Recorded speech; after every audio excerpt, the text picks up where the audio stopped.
Greetings, financial enthusiasts and seekers of wisdom alike.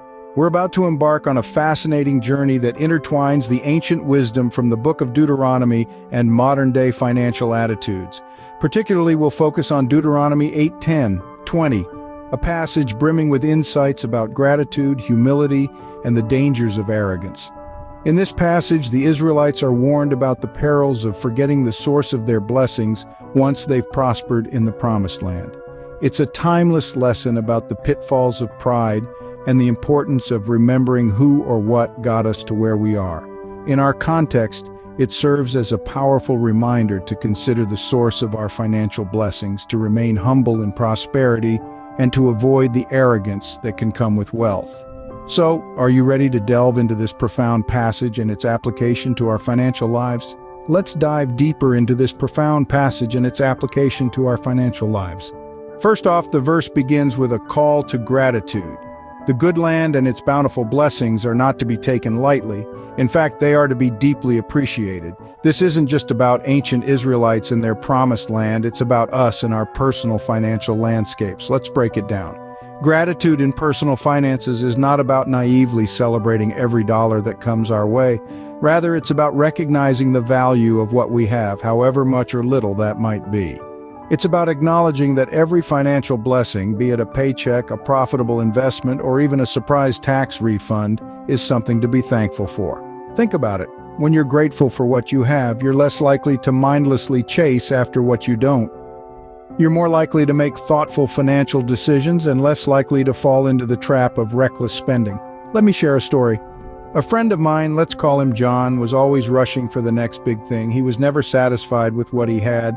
Then he started practicing gratitude. He began appreciating his financial blessings, big and small, and guess what? He became more content, more financially secure. His money stopped controlling him. He started controlling his money. Clearly, gratitude is a powerful tool in our financial toolkit. The verse proceeds with a stern warning.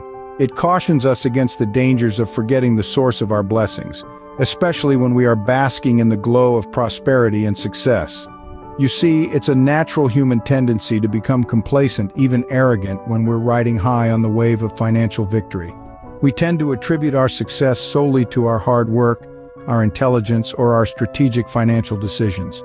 And while these factors undeniably play a significant role, it's important not to lose sight of the bigger picture. As we delve deeper into the passage, we find a profound truth. When we're thriving, flush with financial success, it's all too easy to forget that our achievements didn't spring up from nowhere. They are the result of a combination of factors, some within our control and some not. We forget the long road we have traveled, the challenges we have overcome, and the divine guidance that has brought us to where we are. This state of forgetfulness is dangerous. It leads to a sense of self-sufficiency where we feel we don't need anyone or anything else. We start to believe that we are the sole architects of our fortune, the masters of our destiny. We start to think that we are invincible. In doing so, we run the risk of becoming prideful. Pride is a slippery slope, especially when it comes to financial success. It blinds us to the realities of life and the transient nature of wealth. It makes us insensitive to the struggles of those less fortunate. It disconnects us from our community and isolates us in a bubble of self-importance. It makes us forget that the wealth we enjoy today can be gone tomorrow. The danger of pride lies not just in its ability to isolate us, but also in its power to delude us. It makes us believe that we are self-made, that we owe our success to no one but ourselves. It causes us to overlook the role of divine providence, the role of our family, friends, and mentors, and the role of sheer luck in our success. We begin to think that we are solely responsible for our wealth, and in doing so, we forget to be grateful for the blessings we have received. The passage warns us against this kind of prideful forgetfulness. It tells us that arrogance leads to downfall, that self-sufficiency is an illusion, and that all blessings, including financial ones, come from a source beyond ourselves. It reminds us to stay humble, to be grateful, and to remember the divine hand that guides us. So, it's important to remember the source of our blessings, especially in times of prosperity. The passage also recounts the journey of the Israelites. This journey, full of trials and tribulations, was not just a physical one through the wilderness, but also a spiritual one. It was a journey where faith was tested, refined, and ultimately strengthened. They faced periods of scarcity, uncertainty, and hardship. Yet in the midst of all these, there was a constant, unchanging element: God's faithfulness. Even in their lowest moments, God provided for them, ensuring they had what they needed to survive. It was manna from heaven one day, quail the next, and a rock gushing out water in a parched desert. God's faithfulness was not just a promise, but a reality they witnessed every day. Now let's bring this into our context, the world of personal finance. Like the Israelites, we too traverse through a wilderness of sorts. Our journey is laden with financial challenges: a sudden job loss, an unexpected expense, a market downturn. These are our desert moments where the landscape looks barren and the way forward uncertain. But remember, just as God was faithful to the Israelites, He is faithful to us. His faithfulness doesn't necessarily mean that we'll always have a surplus in our bank accounts, or that we'll never face a financial crisis. Rather, it means that He will provide for us in times of need and guide us through our financial wilderness. In these moments, it's easy to fall into the trap of anxiety or despair, but let's counter these feelings with faith. Faith in a God who has promised to be our provider, our guide, our help in times of need. Our financial journey is not just about building wealth or achieving financial independence. It's also about learning to trust, to have faith, and to rely on God's faithfulness. And this faith, my friends, is a currency that never devalues, an investment that always yields returns. Remember, in the ups and downs of our financial journey, we're not alone. Humility is another key theme in this passage.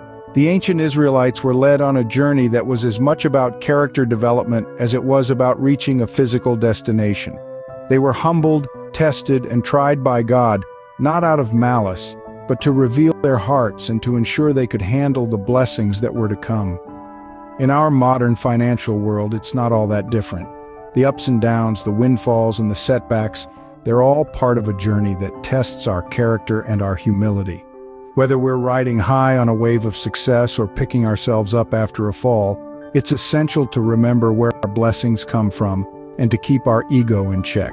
Wealth and success can often give us a false sense of invincibility, making us forget our humble beginnings.